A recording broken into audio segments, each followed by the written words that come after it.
Hello, today we are going to be looking at Ramin Karimloo and his role as the Phantom of the Opera, especially looking at Music of the Night. And we are going to be looking at two of his performances to see if he actually ages like fine wine. We're going to be looking at both in the 25th anniversary of Phantom of the Opera and his latest portrayal of the character in 2023. Alright, let's first dive in and look at the 25th anniversary performance first. Night time sharpens, heightens each sensation. So off the get-go, Ramin's performance, he tends to heavily use a lot of diction, a lot of harsh T's, S's, D's. Night time sharpens. He's choosing to just deliver his lines a lot more harshly to just emphasize the words. But it's also trying to show a bit of clarity in his performance of his singing. Now, the Phantom himself is a character that is technically the best. So naturally, every line he says, every word he says has a meaning. There's not one minor detail missed in his singing portrayal. All right, let's continue. Darkness stirs and wakes imagination. And when he says wakes, it's like breathy. His whole point of this song is trying to get in Christine's mind. So trying to sing the song in a very unconventional way is kind of alluding to the fact that he is kind of manipulating the song as much as he's manipulating Christine. Bloody clever. Silently the senses abandon their defense. Oh, God. Oh, yeah. Beautiful. Beautiful. I mean, he is meant to be the angel of music, so it makes sense. He's delivering the note in a piercing way. And the way that he himself too... Look at his arms. He's calm.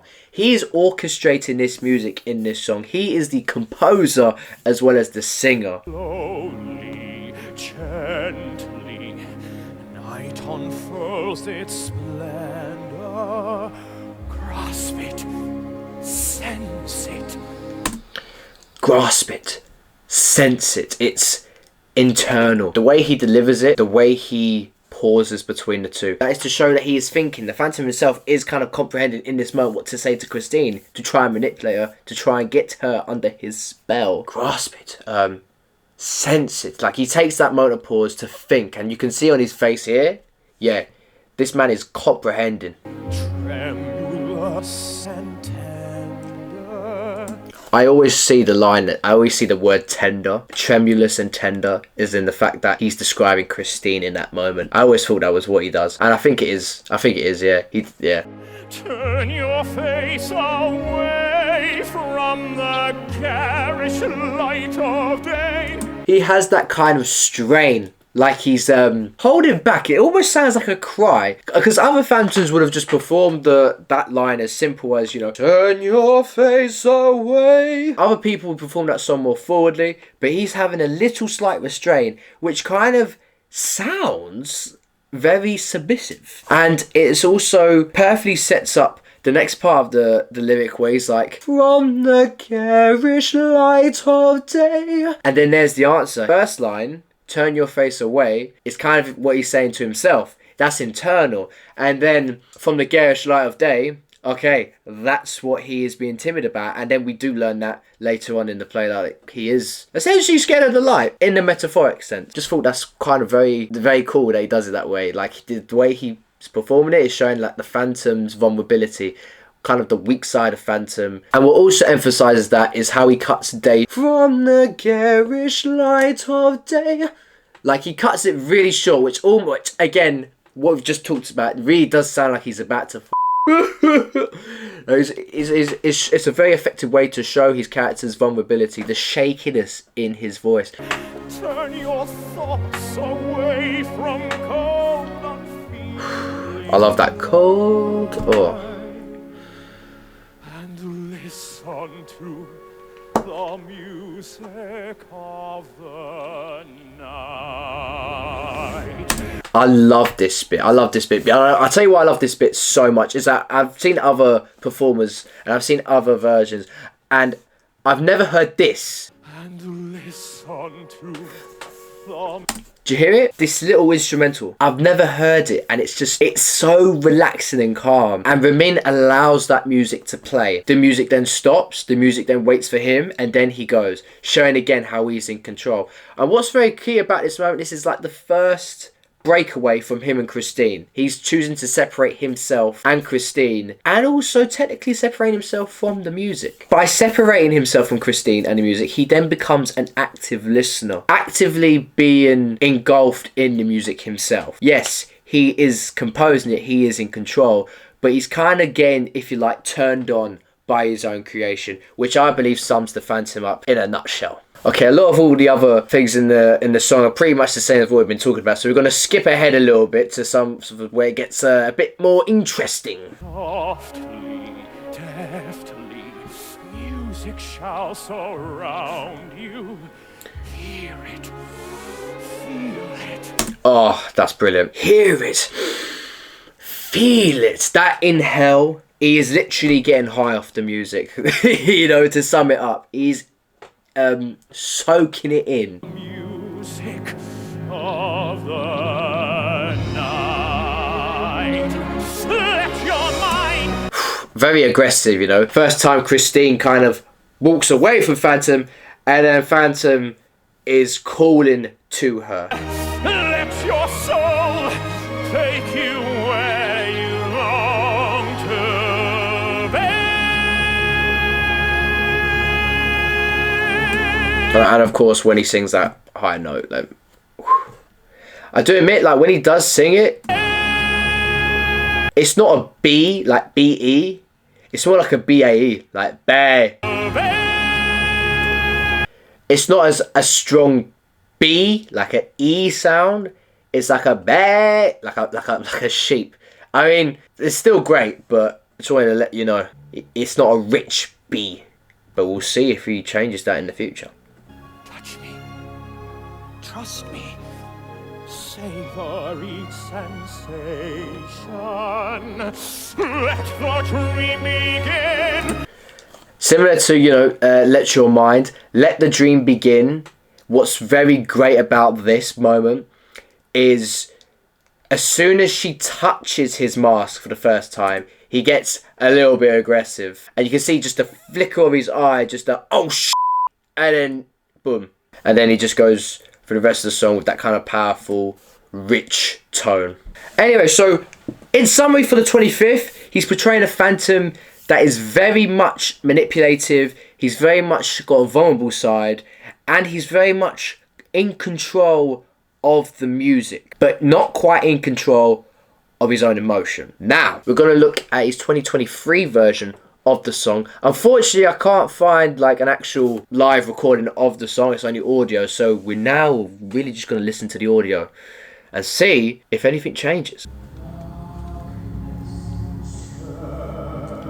Ooh.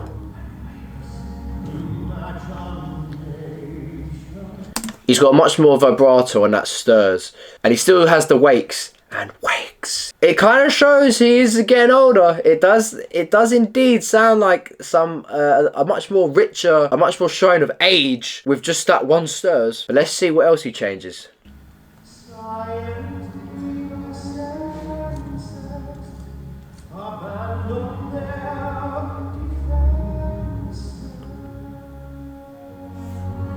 Okay, one, he defo held defenses for way longer, and the silently is not as piercing as the 25th. I've got to admit that. Maybe it's because of the audio, but I feel like he's gotten weaker in that line.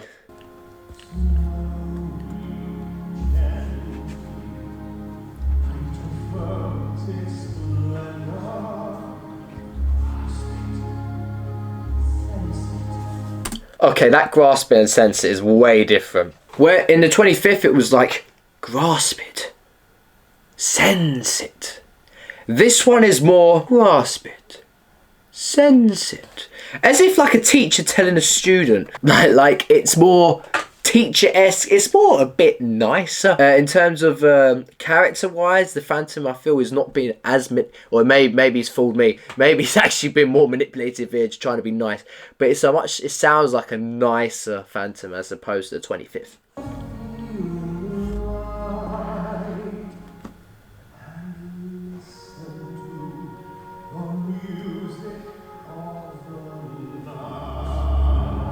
Oh my god, oh my god. So when I heard this for the very first time, I'm convinced he's changed the note of in Music of the Night. Let me just hear that one more time. Listen. We still got that nice little instrumental of Listen. Hold on.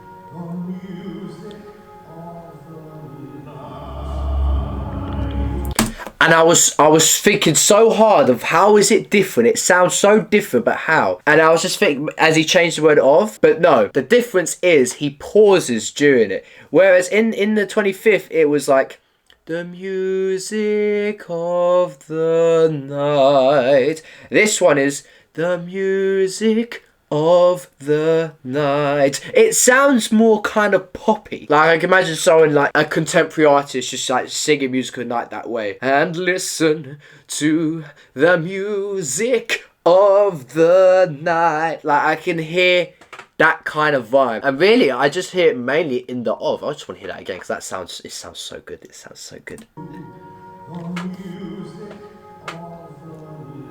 Of the night. Oh god, he did really age like fine wine there. Or that would just like change the style completely, which would make actual sense because the Phantom as a character is meant to be kind of a foil to all the other operatic characters. The reason why he's like shunned out of the group is well, one, because of how he looks and stuff, but two, because he's a crusader trying to rewrite the songs, rewrite the style of music, sorry, so to speak. Hence why when you watch Phantom, you tend to notice that the Phantom rarely is as much operatic and more of musical theatre at it. You know what I mean? His voice is not as operatic as the opera singers in the show, and that's a very clear distinguish of the two, of separating musical theatre voices and opera voices.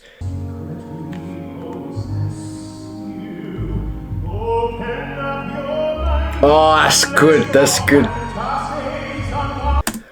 Open up your mind.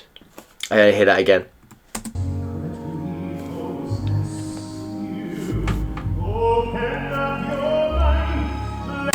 Open up your mind. He emphasizes your, which is very, very manipulative, and I love it. And then it matches unwind. Your unwind. Which you know. Oh. Which you know. He's emphasizing your, unwind, and no. Very, very, very, very, very manipulative.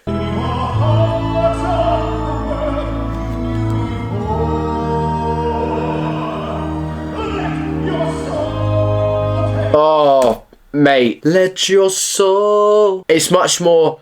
He's doing a lot more on soul than he did in the 25th anniversary. See, I'm noticing these things. It's in the 25th anniversary. Yes, it was louder. You know, let your soul. Like it was more like soul, yo, let your soul. And this one is more let your soul. Oh, so it's oh.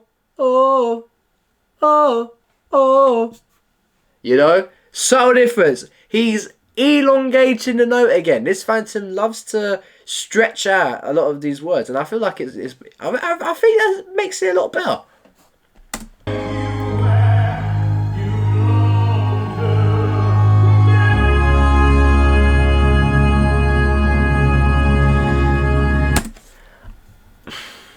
Now, I don't know if I'm convinced if the B is better or worse or the same. I need to hear it again.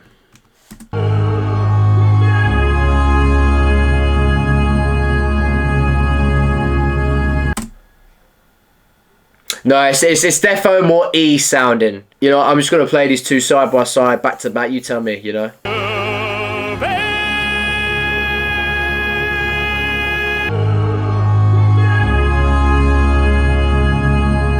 I personally think in the Italy one, he's much more E, B, like it's more E sound than Yeah, but you let me know. You let me know in the comments if you can hear the distinguished difference.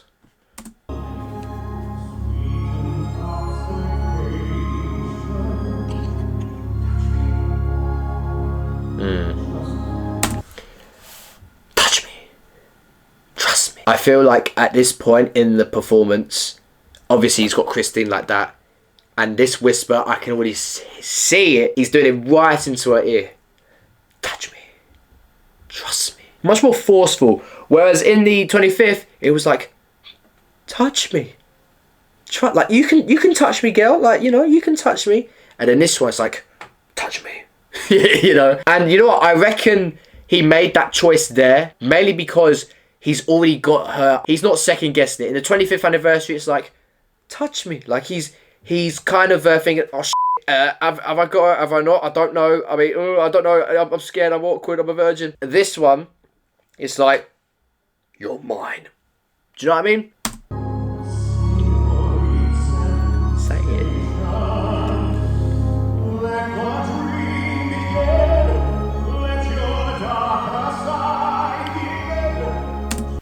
And again, it's like, let your darker side give in.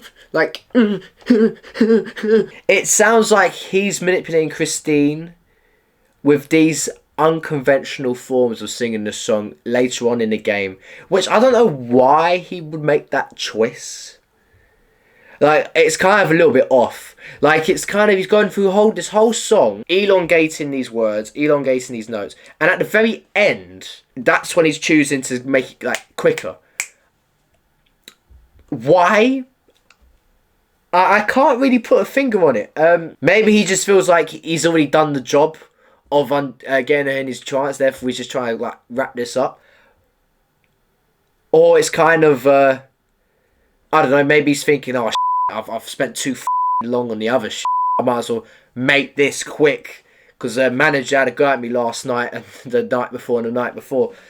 So I don't really know. I wouldn't personally. I wouldn't have chose to make those quick cuts at the end of the song. It works for at the start of the song because you're kind of seeing the Phantom, oh, woman, scary, you know. And then it's at the end of it, oh, I'm comfortable now. Whereas here, it's kind of the opposite. Is, you know, I've got this. Oh, is it okay? This is too much. Weird choice in my opinion.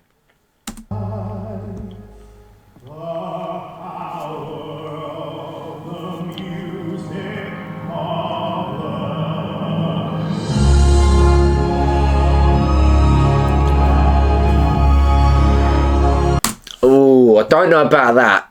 The final night, I feel like the music just drowned it. Granted, it could just be the audio, but just hearing from that, I don't think it's as powerful as his previous one. But that concludes the 2023 version, which means let's do a little bit of summary, shall we? So in 2023, technically, like vocally, he has improved. Naturally, he would. So you could say he ages like fine wine, just in his ability to sing. Personally, for me, it does feel a little bit less authentic. I don't want to say going through an emotion, so to speak, but unlike his the 25th anniversary, there's a lot more of the character's kind of vulnerability side. And in that situation where he is interacting with Christine for the first time, you want the character to be awkward. You want the character to, yes, be the angel of music for sure, but show these signs of vulnerability, weakness and scared, and a hint of mental instability. In the 2023 one, it's a bit confused what kind of character this is, because at one moment he's acting like he sounds like a very manipulative teacher, and then near the end of it, he's kind of going back to that kind of or you got a Phantom in the 25th anniversary where he's kind of testing the boundaries, but not knowing, because he's never really interacted with people, well, before. He doesn't know how to be, therefore he's not really in control of his emotions as much. Hence why the singing style is very unconventional, but the moments where he's calm is when he's actually been indulged and immersed in his own music. But to conclude, has Ramin aged like fine wine? Yes and no. Yes, in terms of his voice. No, in terms of the character, in my opinion. And this is all my opinion and my observations. And you at home could have your own opinion and observation as well. And you know what you should do with those observations? Let me know down in the comments your thoughts on Ramin Karimloo. But if there's any other performances of anyone else that you want me to react to and to kind of analyse it from an acting POV, then put it down in the comments as well, and I'll get to it. But before you go, do you like the film Fury? Or do you just like war films in general? And would you like to know how to make a brilliant war film? Then click on this video right here, where I break down how Fury is, one, a very underrated war film, but two, how it perfectly depicts the brutality and grit of war.